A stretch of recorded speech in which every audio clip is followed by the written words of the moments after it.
Now, I'm presenting it without proof. Question?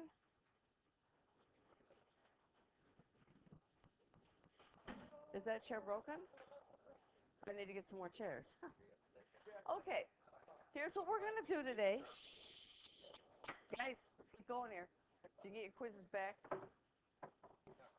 We are going to learn how to take derivatives of power functions. Okay, you guys? Sophie? Not exponentials, one exponential. Powers. Yeah, it is. And we're not going to do the multiplication or the division. I went over it in the last class, but I found it's in 3.4, so I won't do that in here. It says day 2. It's really day 3 or something. What about negative powers? What about fractional powers? It doesn't matter. It works for anything. We won't be talking about the definition of e, but we'll do the derivative of e to the x. Oh, and I forgot to do the second higher order derivatives. I need to do that.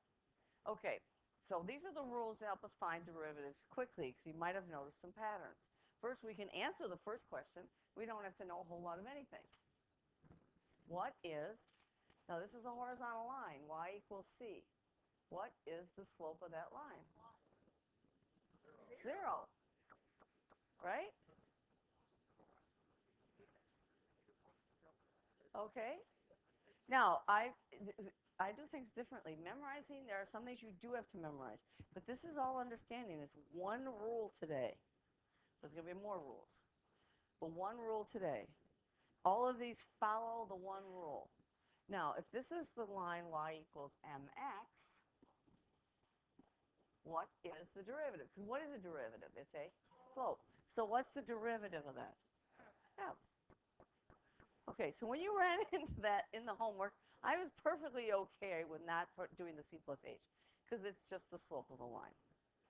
And the slope of the tangent line is always m. Now here, I gave you some. If I have a quadratic x squared, its derivative, its function is 2x. If it's x cubed, it's 3x squared. If it's x to the 4th, it's 4x cubed. By observing patterns, you're deductively reasoning. What's this? 5x to the 4th. What's the pattern? N x to the n minus 1. That's the rule you have to learn. We will have more. So let's master the first one, and it's not that bad. If there is, you know what, I would like to do this. Let's change this one to kx to the n. Well, there's a rule that says if I want to take the derivative of that, I can actually pull out the k, and it's times the derivative with respect to x. That's the operator of x to the n. I'll hit you on that over and over again until we get it. So I can pull the k out of the derivative, because you know what the derivative of kx is. It's just k. It's the same as the first one. What if I have kx to the n? So let's pull the k out. That's one of my rules I can do.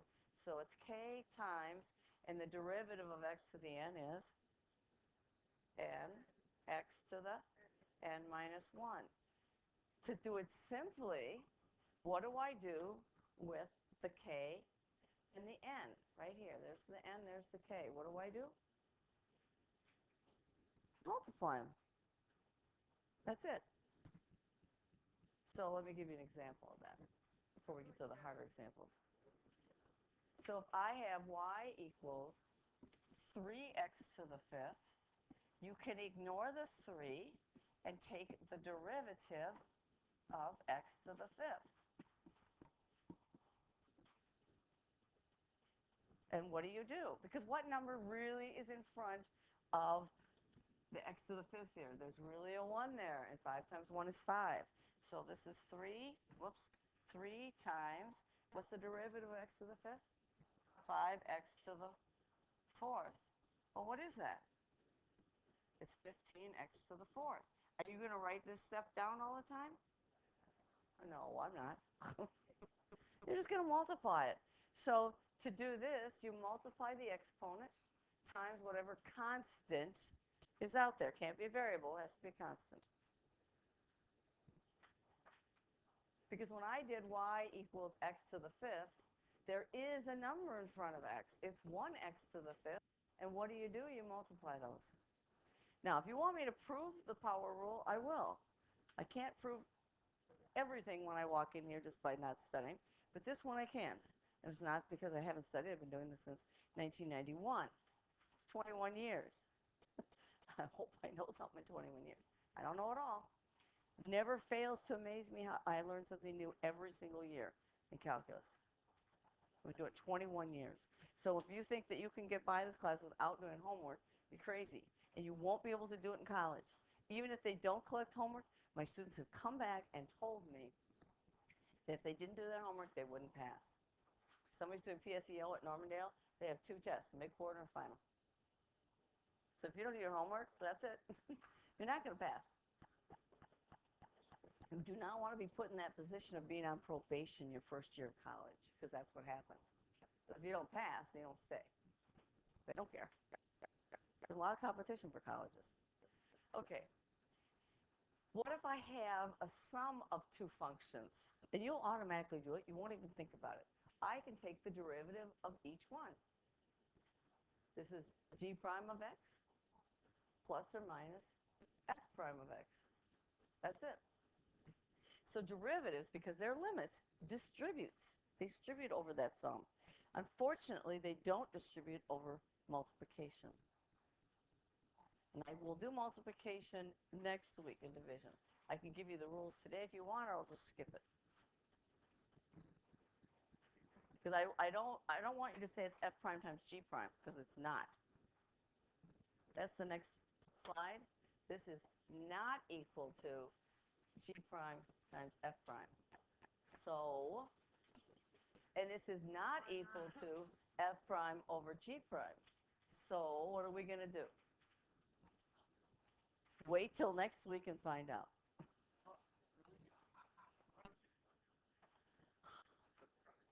It's the product rule. Well, it depends. I mean, just short of time. That's the thing. It's in your book. This is the product rule. And I have no mercy when you try to make it f prime times g prime. I have no mercy. Same thing with this. This is the quotient rule. Because these are one of the few things. Actually, they're not a few things. There's a lot of things you have to memorize. You better understand the rest.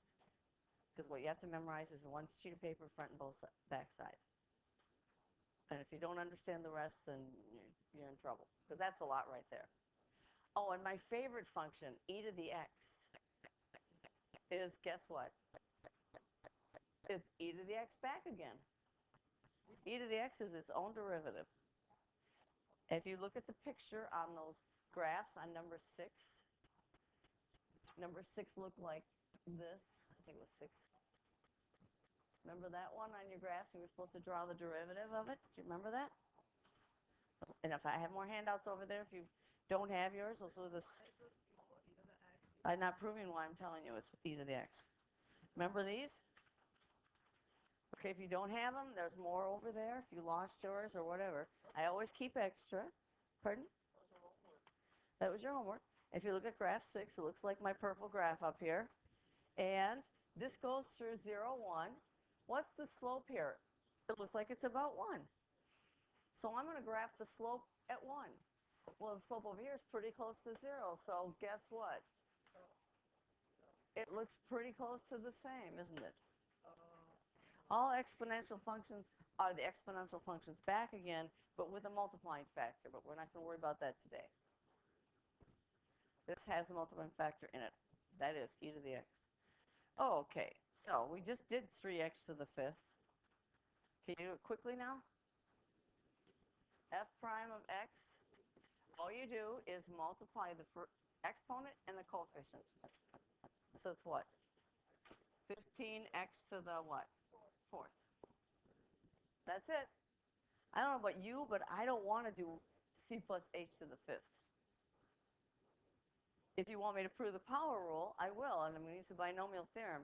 But once I've done that, I can see the patterns. I see this is what will happen. Okay. Declan, what's this one? What's the first one? You just take them separately. Negative 16.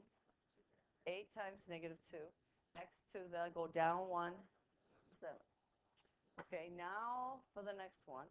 We ignore the 2/3, and now we need the derivative of x to the negative 9. Guess what? This works with negative exponents. It works with fractions. So that's very nice. So what's this going to be? Negative 9, x to the negative, down 1, down 10. Is it easy to get it wrong? Yes. Now, I wrote this down like this because I do that with my fractions. And I'm pretty good with fractions. But I'd like to simplify that. So f prime of x is equal to negative 16 x to the 7th. 2 negatives make a positive.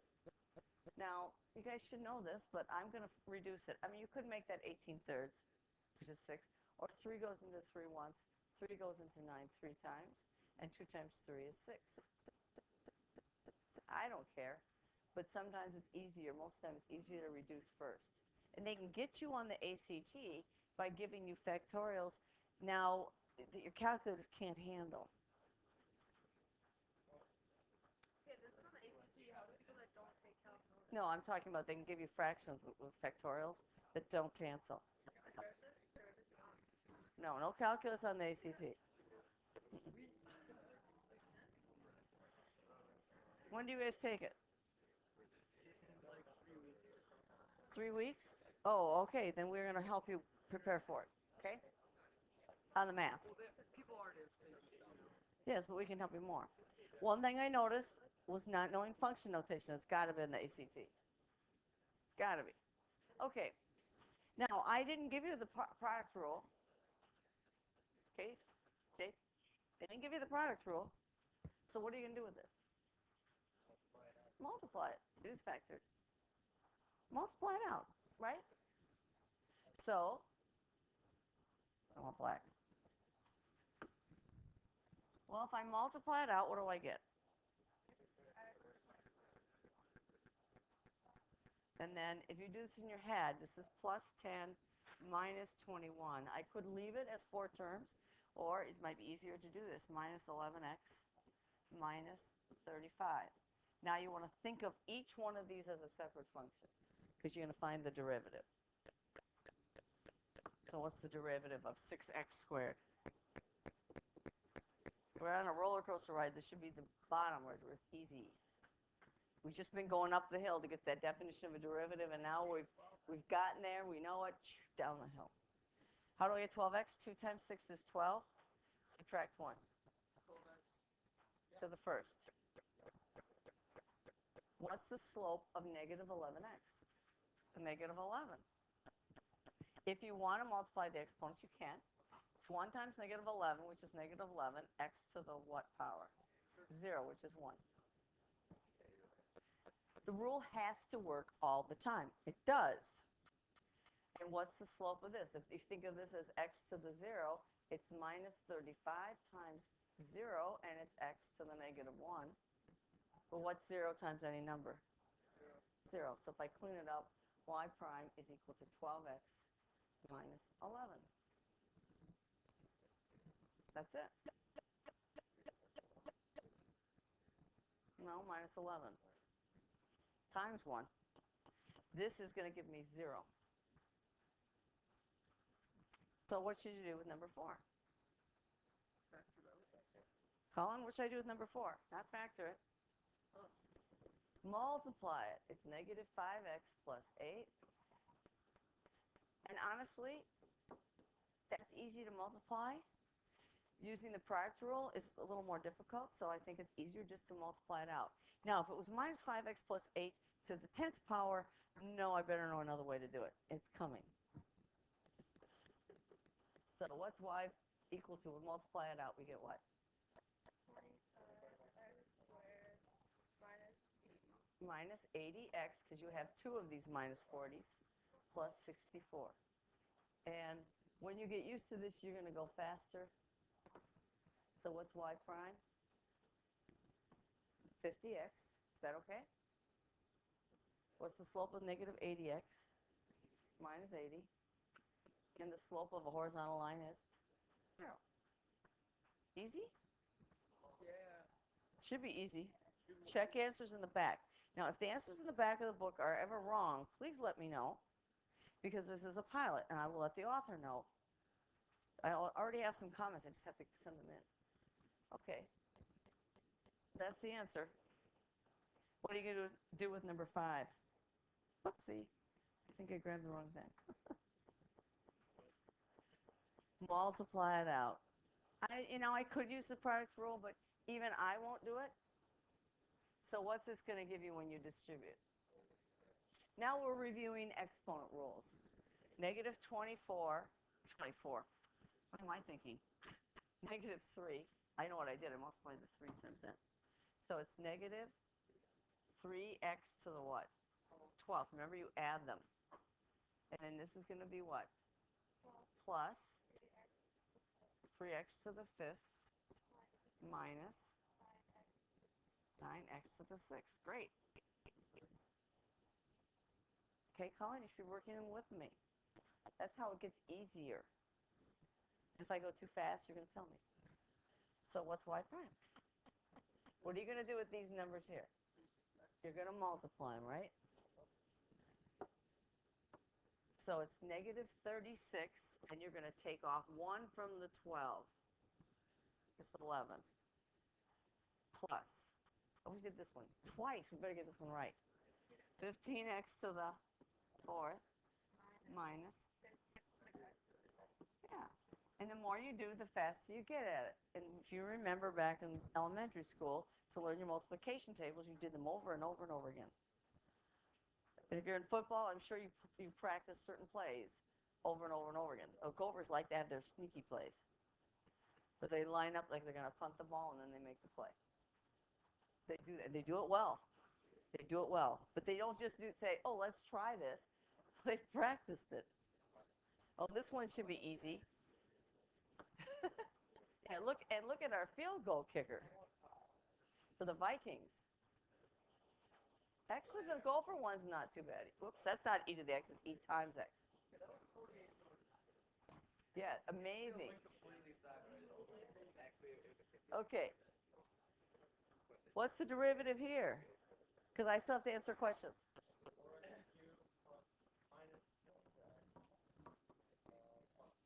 Plus e, because e is just a number. E is approximately 2.71, as far as I know.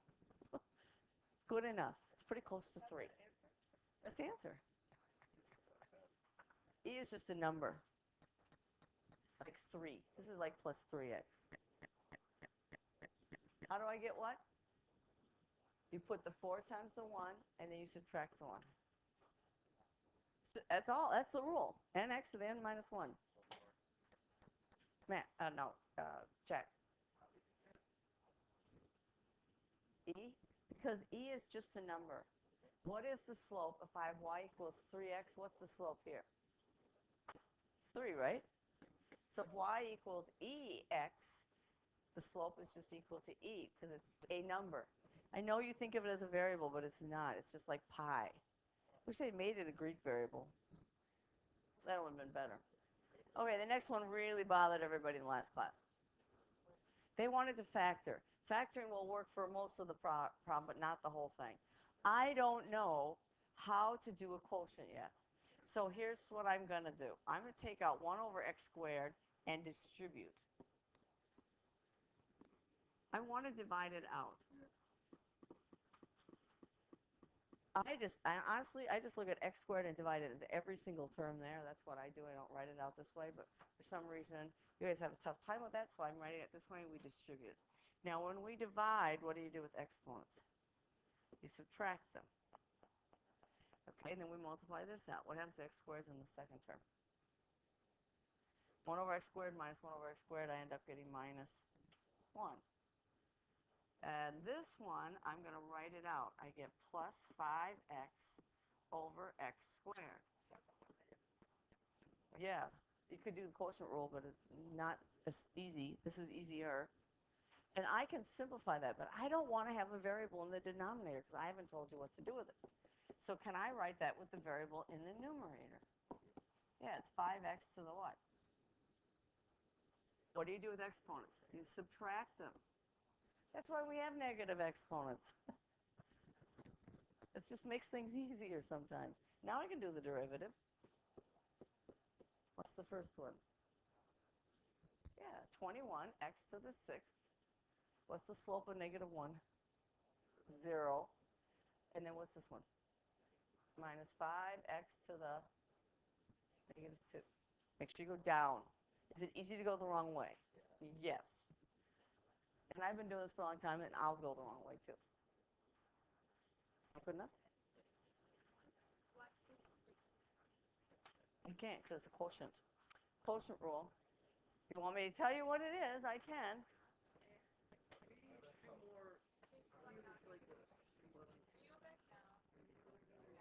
This class is like a roller coaster. Going up with the definition of the derivative was hard, not because of what it means, but because of the algebra. And now we're going down the hill. It's easy. Yeah. That's why we're going to work on a little bit of it for your ACT. Because what's the slope of, oh, that was just x squared divided by x squared is negative 1. But doesn't that be in the, like, -1? No, this is still the function here. Still the function. Then I took the derivative. What's the slope of negative 1? So horizontal line. Yep. So it's not that. So I didn't write it there. Okay. Yeah, you look like you're doing okay there. Yeah, they're kind. These little graphs are kind of hard. Morning. Yeah. Tomorrow morning I'll be here at 1410. Wait till I get here. But I'm not right here. Sometimes I'm in the office dropping my stuff off. Sometimes the traffic can be really bad. It's only 11 miles and take me half hour, 35 minutes sometimes. I never know. And sometimes my dogs take a little more time in the morning than I think they're going to take. Okay. And Mr. Dalman is there. He can help you too if I'm not there. Any questions on this section? Now, homework questions. Can't ask me a homework question if you haven't done it. Okay, the request is for off this little worksheet. Wish I could find mine. Oh, and you want to do the matching one. And she wants to do letter L, little l. So this is our worksheet on graphs. It looks like this.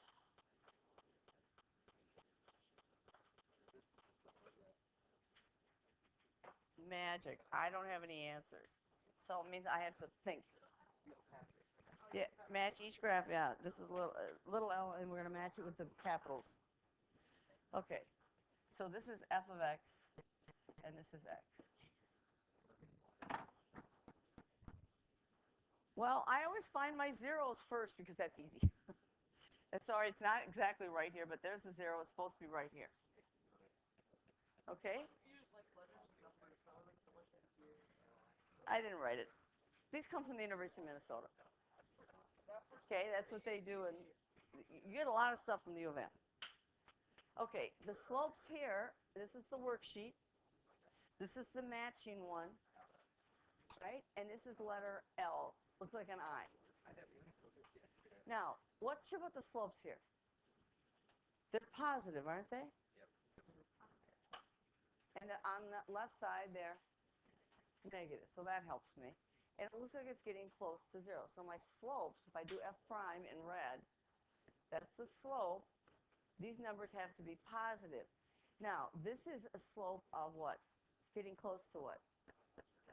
0. Right? No. But it's still positive. Yes, the slope here is pretty close to 0. So it's going to come and do this. But the question is, what's it going to do here?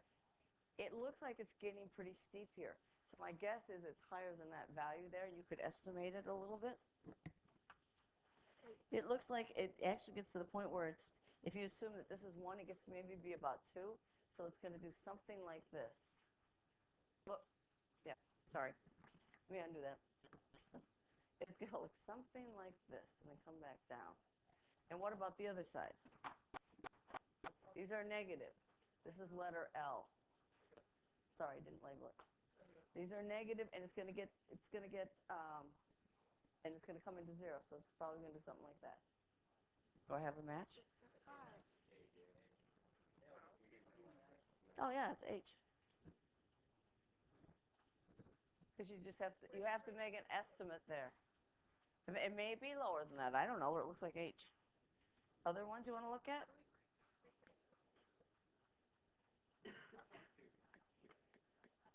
Okay, letter I, which you can hardly tell it's I, but it's an I.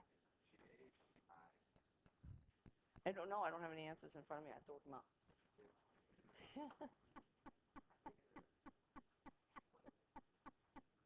This is letter I. That was L. This is I. You can barely see the dot there, but it's there.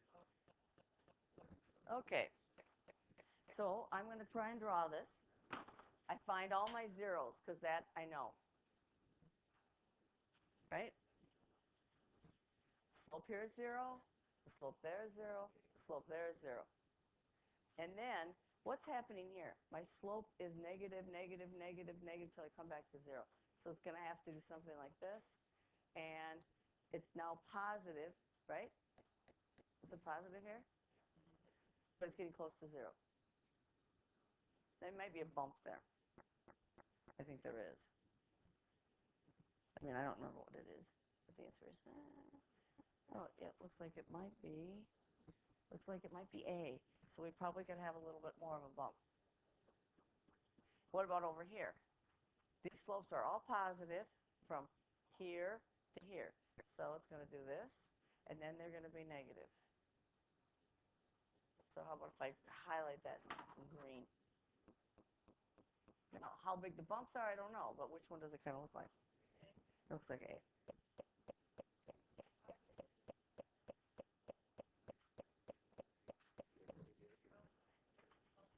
Wait, here's 0. These are positive. And this is increasing pretty steeply. It might even do this. I don't know how big it is.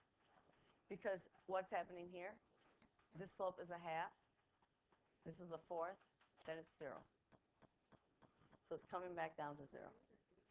I know, it's not intuitive. I've had to do a lot of these to feel comfortable with them. And even then I mess up. So I'll leave those for you to do more of those. What about any other homework? Have you tried anything out of 3, 2?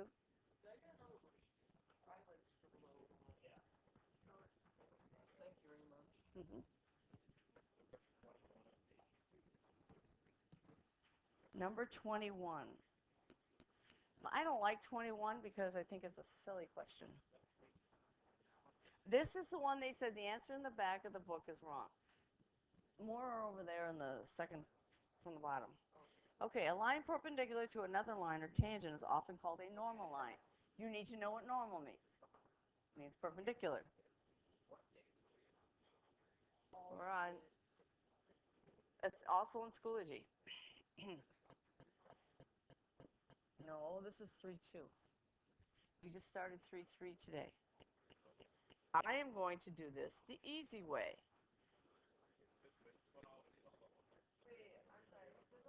Yep, for sure 3-1. Okay, I want the equation of the line through that point perpendicular to this. What is the slope of this line? Don't use the definition of derivative, just tell me what the slope is. It's 3. So what's the slope of the perpendicular? Negative 1/3. Remember, it's the opposite reciprocal. 21 out of 3.2. And I can do any problems you want. I don't care. Yeah, it is. I got a different problem completely. Number 21, we're on page 143. Then you have it copied wrong. 143. There it is, right there, 21. So this is 134. Oh, right here. Yeah, 21's right there. Okay, and all I have to do is write the equation of the line. It's y minus y1 equals mx minus x1. What's the y value? Lexi, what's the y value? 3 equals my slope, negative 1/3, x minus 1. That's the answer. Is that the answer in the back of the book? Does Bob say that? Because somebody in last class said the answer was wrong, but I don't know. I haven't looked in the back of the book. Is that right? Oh, those of you who have the paper book, you don't have answers. But there's also online. On the hard book, is what you said? Yes, all the solutions are online. Are they on the hard book, is what you're saying? Yeah, they're in the hard book and they're in the one that's online too. Yeah, I realize that, but that was... Yeah, it has answers in the back. What do they have?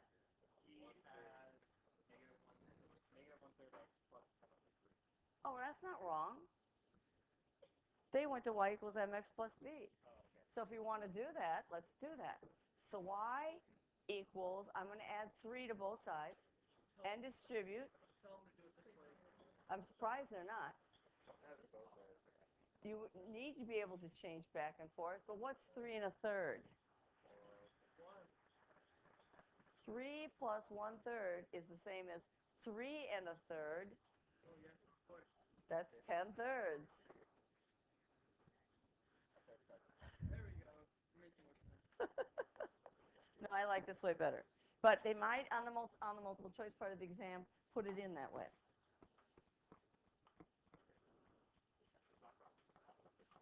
Okay. We didn't do 21 in the other class. We did 25. No, 20, and we did 27. Did we do 25?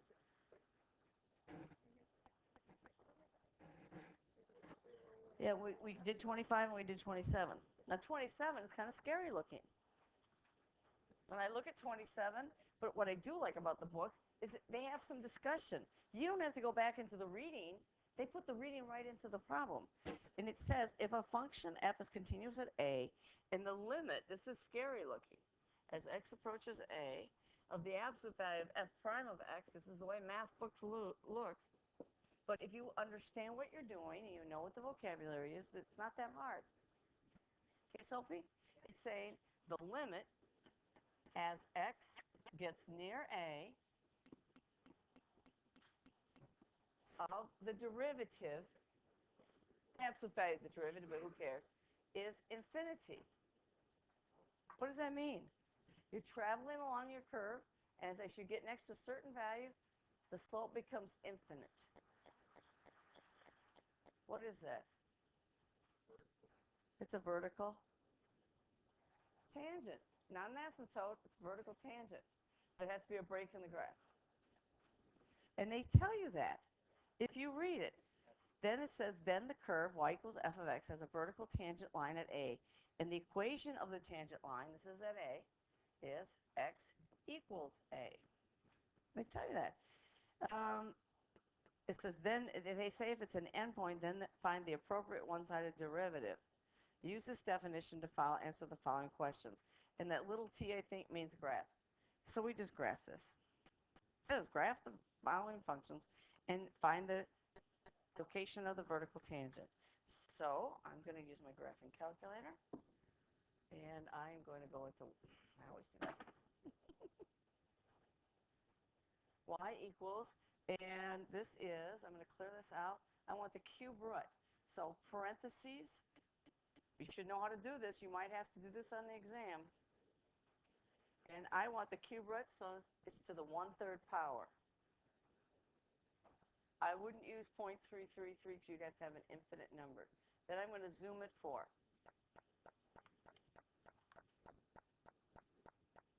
Actually, it's not bad. Where's the vertical tangent? At 2. How do you know? You could zoom in on it, and you'll get a vertical line. You could draw the tangent there. Second, draw. Let's draw the tangent at, where did you say that was 2?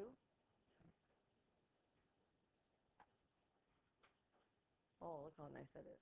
Now, the calculator lies. It says the slope's 100.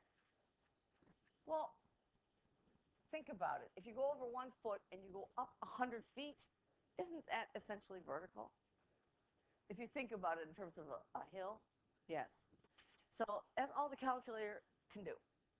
The Inspire is a little bit better. If you zoom in on it, you actually get a hole in the graph, don't you? Did anybody zoom in on those vertical tangents? Now, that was the other problem with the derivative lab. You guys divided and conquered. That was not what you were supposed to do. You were all supposed to be involved, and then things would make a whole lot more sense. And it really didn't take that long to do. Now, I can't answer questions because I don't know what your questions are. The first part of this is doing the functions like the worksheet. Yes. 23. 23 is a good question. Now, if you haven't done it, you should do this with me. Y equals 2 over x. My point is 1, 2, and I better read the directions. Oh, we're still into the normal lines. I want the equation of the normal line. Okay, Declan, how am I going to do this? I need the slope. Now, we know rules now, but we didn't. It's going to be y minus 2 equals my slope, x minus 1. That is the first thing I do. I get what I can get. Sometimes you get a point for that, sometimes you don't. Depends on the problem. But I need the derivative of this. Which derivative form would you like? The regular form or the alternate? It's always like that regular form. Okay. Do you want to do this at 1? As h goes to 0, it's f of c plus h minus f of c, hang on, over h. Because it's y minus y1 is 2, equals my slope, x minus x1. It's simply slope formula. If you solve for m, it's y minus y1 over x minus x1. That's how I remember it. That's all it is, a slope formula. Okay, so what's my c value here? Where am I kind of trying to find the slope of this? This graph looks like this. Where do I want to find the slope? At where? At 1, at x equals 1. I want the equation of the perpendicular. So it's a multi-step problem. That's not that straightforward, really. Except we have to find the slope. So c is equal to 1. So if you want me to do it slowly, I'm going to do it this way. Limit as x goes to 0 of f of 1 plus h minus f of 1 all over h. It might be easier algebraically. Okay, so f of x is equal to 2 over x. Now, this is what I'm talking about, that some of you just don't know how to put the function notation. That's not a good thing. So what is f of 1? 2. What is f of 1 plus h? In place of x, you put in 1 plus h. If there were 8 terms here, I would put all 8 terms in for x. So it's 2 over 1 plus x. Not 1 plus h, sorry. I'm going to substitute 1 plus h in for x. 1 plus h. That replaces x. So my derivative looks like this. It's the limit as h goes to 0, and it's 2 over 1 plus h minus 2, and we'll make it 2 over 1 to make it look a little nicer, all over h. How do we do fractions?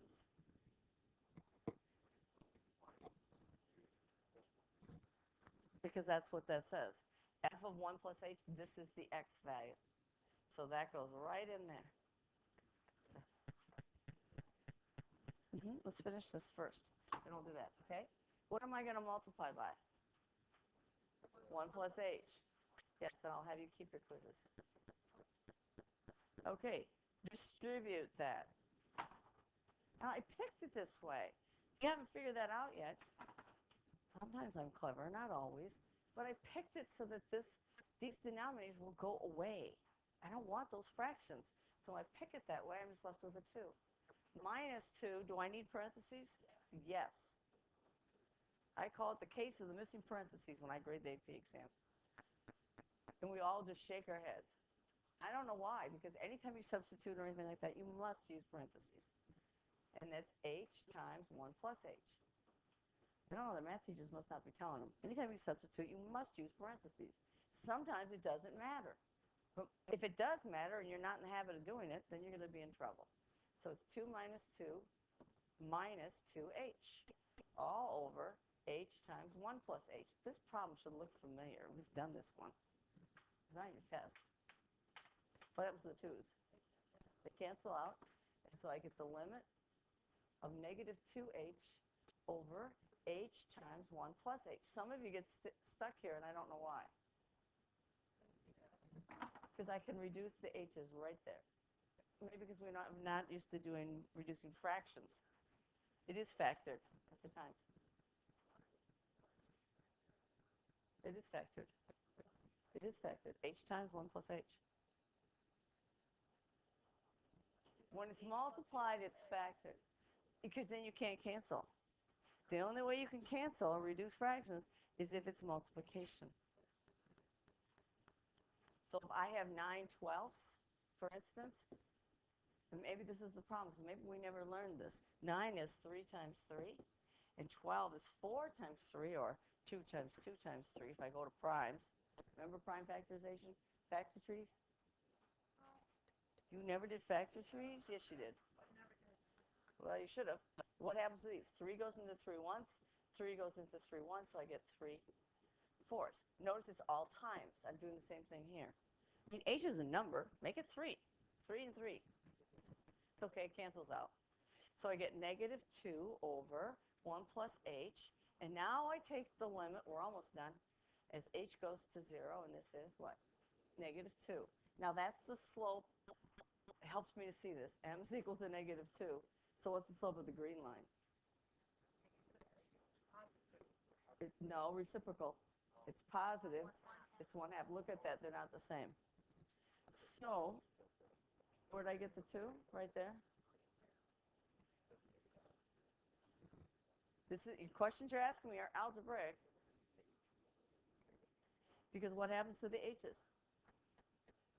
You get negative 2 in the numerator, 1 plus h in the denominator, and what's h doing? Going to 0. Okay, so my slope of my perpendicular is positive 1/2, so that's what I needed to put in here. I don't want that. Pardon? Because that's what perpendicular is. Perpendiculars are opposite reciprocals. Do you remember that from previous classes?